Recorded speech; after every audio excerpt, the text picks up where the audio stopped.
Okay, so I've been super busy today.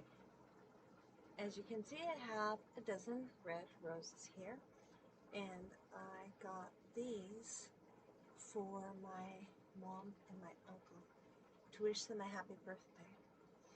Especially since the things that they asked for were cool, but this just added a little spice to the mix. That's just what I'm about, adding some spice. Now, I did do another video showing about how I prepared this. I just thought I'd share in this video the finishing touch. So, I know I haven't done a live. I almost did that one live, but I decided, nah, I'm trying to keep things moving on a forward basis. And today's been a little bit of a challenge due to the fact that Bella was showing signs of not feeling very good. So my priorities have been a little bit like back and forth. So anyhow, this is what I did for today. And I worked on the bear bag.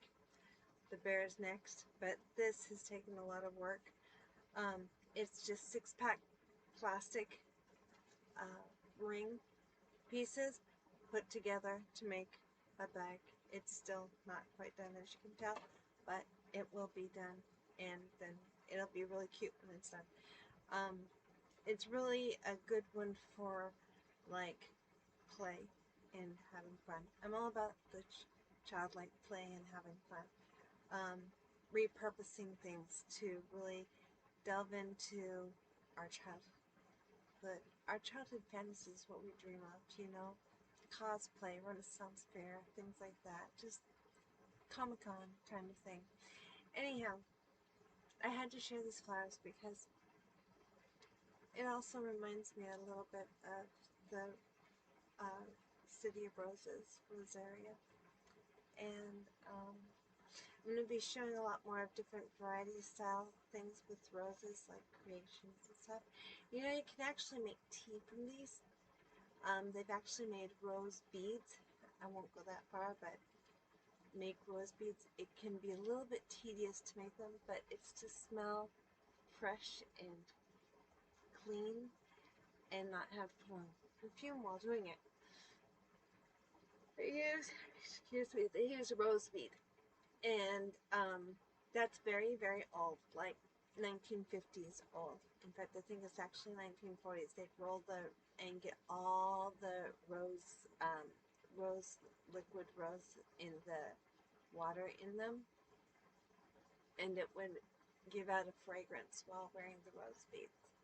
So if you've ever seen that, go ahead and comment about that, because I'd like to hear about it. So anyhow, I had to share this, and I'll be adding that video. And then I've been working on that, and I've been working on a book about the influential women in my life. 40 of the most influential women in my life. Now, that does not mean they are influential in society, although a lot of them are. It's just their impact on me, my life, my lifestyle, my thoughts about myself, my processes, and so on. It's 40 women, and it's written out into a book format. And I just felt that this would be a really cool time to get that done and to share about it, I talked about it with my girlfriends in the last month, and it just hit me like really hard in this last week that why not just do it, share that part of you and what you're all about and how it came about. Now, the recycling and repurposing and being about environment and taking care of our environment didn't come from any women. My family is about conservation. My family has been about street systems and sewer systems, and conservations in general. Um, they're all about whatever can help to make things work better for others. So when we're actually talking about repurposing or taking things and making something from nothing, I actually have to go back 2 generations. I had to think about how many generations back. I found out my grandmothers both were all about working with her hands. Of course, back then, women weren't allowed to have these fancy jobs, in a corporate setting or in a fancy in engineering type setting. No, that was not permissible. My grandmother was all about conservation, but she also lived through the Great Depression, so that kind of made sense. My great grandparents were in the Great Depression and were directly affected by it. They were well to do for the Great Depression. And my grandmother, my great grandmother, worked with her hands and created hats. And I was like, and I've been creating hats, and I didn't even, it just naturally I started to process hats out, didn't even think about it. They said, do you realize that she used to do them? No.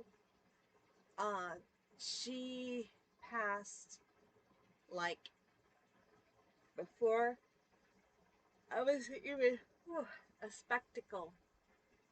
Before I was even, I don't even know if my parents were even thought about when. In fact, I know they weren't.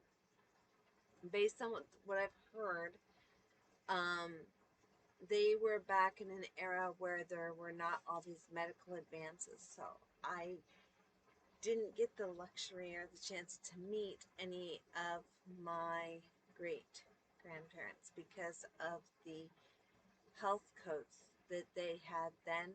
But instead, we had documentation.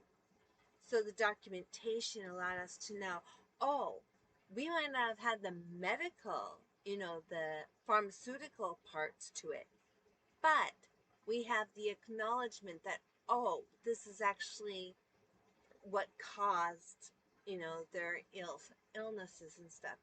One thing I do know is that keeping active, keeping movement is critical because it keeps the body.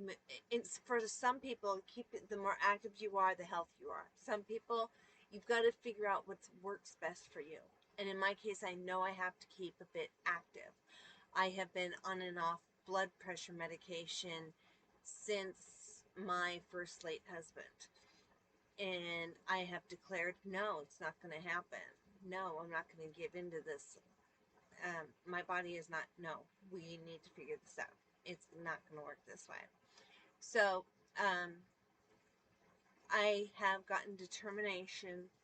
Remember, I talked about 90 days to a profitable business. That includes creation of products, creation of things, showing you how I make things, um, and creating these books to encourage, uplift you, that you might see things within yourself through these people, just as I have seen myself and been able to implement some of those things. I'm not going to tell you the 40 women that I'm looking at. And as I'm thinking about the 40 women and writing about them, I'm realizing, oh my goodness, I probably should add men to that too, even though I really want to focus on women, because there's quite a few men that have really made me to be the way I am. I mean, if I didn't have my dad and my uncle, I would not have some of these work environment, some of these ways about running a business. um, I wouldn't have those. I wouldn't be so straightforward on myself about it. It wouldn't be inflicted. But that's another story and another. Today I am working on those pieces, and I do read books on a daily basis. I do have an audio book. I have an audio subscription where I can listen to audiobooks. Um, I'm all about books. Books are very important. Um, They can help you to understand things. They can help to open doors to things you might not otherwise think about. So that's in a nutshell. And I'm still talking about going live, and it'll probably be tomorrow. Things have just been going a little bit off and wonky. Today I've actually gotten things caught up. Recycling is completely turned in and caught up. Okay, I might have a little bit more, but not like I have. So a little caught up there, and a little caught up, a lot caught up, so that I can actually do some creative works and share them with you. Sorry that again I'm taking over 10 minutes, but hey, I've gotten a lot accomplished, right? That's what you have to do to work on a profitable business. So we'll see how things go next time.